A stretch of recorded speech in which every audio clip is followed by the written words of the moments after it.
Hey, salut tout le monde, c'est de FitTransformation.ca. Donc, vidéo numéro 4 de la série Perte de poids. Aujourd'hui, on parle des dîners et des soupers, comment bien les faire pour optimiser votre composition corporelle. Donc, on écoute ça.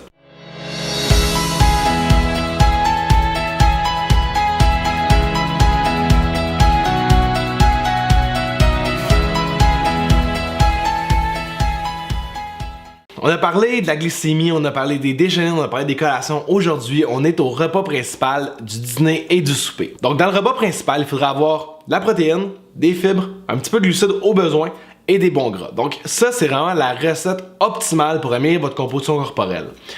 Quand on veut se remettre en forme, souvent, qu'est-ce qu'on va voir? C'est poulet blanc, brocoli. Ça, c'est le repas typique de la personne qui veut se remettre en forme. Malheureusement, c'est loin d'être très optimal parce que dans le poulet, on a X nombre d'acides aminés et dans le brocoli, on a X nombre de vitamines et minéraux. On a X nombre de fibres, mais on ne change jamais ce qu'on donne au corps. Donc ça, c'est la pire chose.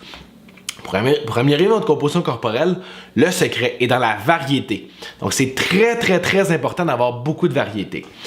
Ensuite de ça, une assiette, principalement, il faudrait que ça soit la moitié ou plus de légumes. Donc de végétaux, c'est ce qui est le plus important. Donc dans les végétaux, on retrouve beaucoup de choses, dont du potassium. Et j'en ai parlé, le potassium, c'est excessivement bon pour améliorer votre sensibilité à l'insuline et du fait même améliorer votre composition corporelle, mais aussi des fibres, des vitamines et minéraux. Donc ça, il faudrait vraiment que ça soit la base de votre repas, des légumes.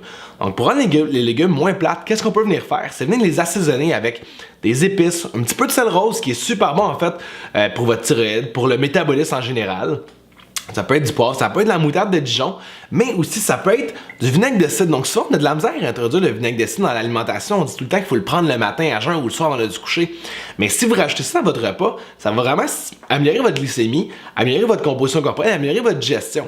Parce que dans le vinaigre de cidre, on contient de l'acide phytique qu'on appelle. Donc l'acide qui va être excessivement bon pour gérer votre glycémie. Et on contient aussi la mer dedans. Donc la mer, ce qui est le plus important quand on choisit un vinaigre de cidre, c'est que tu as un prébiotique, probiotique. Donc c'est vraiment nécessaire à avoir. Et n'oubliez pas de prendre votre vinaigre de cidre si vous en prenez biologique si possible. Donc, quand on parle de protéines, on voit souvent aussi des protéines de type végétal. Donc, légumineuses, tofu, tempeh, etc. Est-ce que c'est bon? Est-ce que c'est mauvais?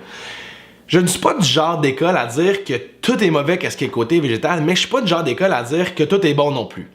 Donc, les légumineuses, souvent, c'est une protéine qu'on appelle non complète. Donc, une protéine qu'il faut aller chercher d'autres types d'acides aminés dans d'autres types de légumineuses, d'autres types d'aliments. Ce qui commence à être difficile à faire un repas vraiment équilibré. Et en plus de ça, les légumineuses qui sont très difficiles à digérer, donc peuvent causer des gros ballonnements, mais aussi sont très élevés en glucides. Donc souvent, l'erreur que le monde va faire, ils vont penser juste que légumineuses protéines.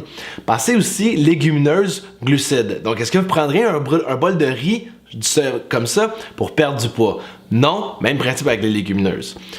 Quand on parle de tofu bio, ça peut être bon, mais tempeh, c'est vraiment une coche en haut. Donc le tempeh, en fait, qui est un soya fermenté, donc super bon pour votre système digestif aussi. Par contre, assurez-vous de bien le digérer. Donc si vous commencez à avoir des gaz ou des ballonnements, peut-être le couper pour l'instant. Et c'est travailler votre digestion pour mieux le digérer. Ou sinon, on a tous les types de viande. Donc ça soit une viande plus grasse, comme exemple, du bœuf, un grass-fed si possible. Ou encore là, du poisson comme saumon. Donc ça, c'est tout le temps super bon pour vous parce que votre corps a besoin de gras, faut pas l'oublier. Donc quand on prend ça, on n'est pas obligé de rajouter un corps gras par la suite. Mais si, exemple, on prend une viande qui est plus maigre, comme exemple un poulet, ou encore là, du tempeh par exemple, mais ces protéines-là, vu qu'elles sont très maigres en soi, on peut rajouter un corps gras, que ça soit de l'huile d'olive, de l'huile de caméline qui est vraiment excessivement bonne, donc on peut trouver au Avril, au marché tôt, donc des aliments, des marchés d'alimentation plus naturels. Donc une huile en fait qui est principalement plus haute en oméga 3 que les autres, donc ce qui est super intéressant pour votre composition, votre santé cognitive, etc. Ou ça peut être de l'avocat, ça peut être de la guacamole, comme j'ai parlé un petit peu dans la vidéo des collations, ou encore de l'huile de noix de coco. Donc l'huile de noix de coco, ça peut être utilisé dans la cuisson, ce qui est très bon en fait, car l'huile ne s'oxyde pas au niveau de la chaleur, donc c'est vraiment excessivement bon.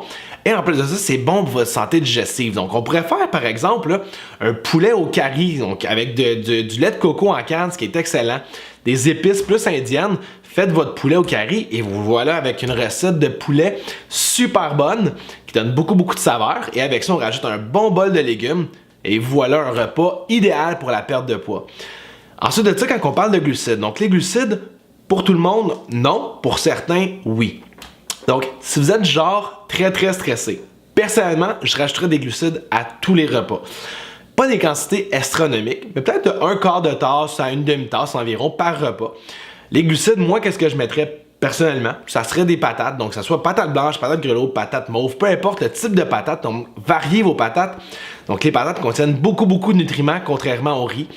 Donc plus combien de nutriments dans l'alimentation, mieux que c'est, et ce, pour tous les types d'aliments. Donc pour faire une histoire courte, les repas principaux, il faut que ce soit combiné de protéines, de légumes en grosse quantité, un quart gras au besoin et des glucides si, exemple, vous êtes vraiment stressé. Mais les glucides, il faut aussi les rajouter si, par exemple, vous avez de la misère à dormir le soir. Un petit conseil, un petit bol de gruau avant de se coucher. Ou, encore là, juste rajouter un petit peu de glucides le soir au souper. Vous allez voir, votre système va venir vraiment se calmer, votre cortisol va venir tomber, donc vous allez mieux dormir aussi. Donc, n'oubliez pas de me suivre sur les réseaux sociaux, donc sur Facebook, Instagram, YouTube, donc sur les 3 plateformes. Je vais mettre des contenus différents, donc sur YouTube, des vidéos sur le système hormonal, sur le mode de vie que moi je vais avoir, sur Instagram, des entraînements que moi je fais, des entraînements que les employés vont faire chez Fit Transformation, la nourriture que moi je mange, et sur Facebook, plus des chroniques comme exemple les chroniques de perte de poids et des aliments que je vous suggère. Donc là-dessus, on se dit au prochain vidéo.